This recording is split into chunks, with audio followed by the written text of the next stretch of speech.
Өнөөдөр би танд таны мэддэг ч юм шиг мэддэггүй ч юм шиг нэгэн чухал зүйлийн тухай сануулъя. Хүн төрөлхтний бүхий л зовлон жаргал зөвхөн харилцаан дээрээс ирдэг гэдгийг та анзаарч байсан уу?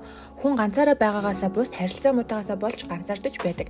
Та ямар ч ажил мэргэжилтэй байсан таны ажлын амжилтын 90% нь харилцааны ур чадвар дээр тогтч байдаг. Хүн гэдэг амьтны туйлын хүсэл бол бусдад зөвөр ойлгогдох, өөрийгөө зөв илэрхийлэх байдаг. Харилцааны ур чадвар гэхээр уран яруу ярих тухай таны санаанд бууж байна уу? Мундаг харилцагчийн гол чадвар бол үг хэллэг бус сонсох чадвар юм. Мэдээж та харилцаж буй хүнээ маш сайн сонсож ич тухайн хүн чинь танд бүрэн ойлгогдсон юм шиг мэдрэмж авч та хоёрын харилцаа дараагийн түвшинд гарах боломжтой болдог.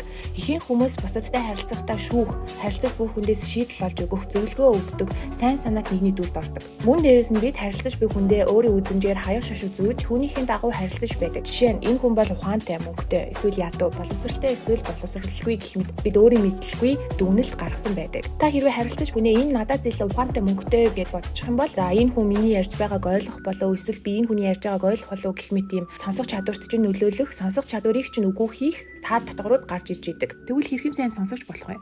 Та ярилцаж буй хүнээ маш анхааралтай сонсох хэрэгтэй. Үүнд зүгээр нэг амнаас нь гарч буй үгсийг чагнах бус харилцагчийнхаа биеийн хилэмж, нүүрний хувирлыг ажиглах. Ингэснээр таны ярилцагч үгээр илэрхийлж чадахгүй байгаа тэр мэдээллүүдийг та авах боломжтой. Сонсож дуусныхан дараа заавал зөвлөгөө өгөх гэж буй яарч байгаарай. Учир нь ихэнх ярьж буй хүмүүс чинь сэтгэлээсээ ойлгохыг хүсдэг бөгөөд үнэндээ зөвлөгөө хүсэх нь зүүн байдаг.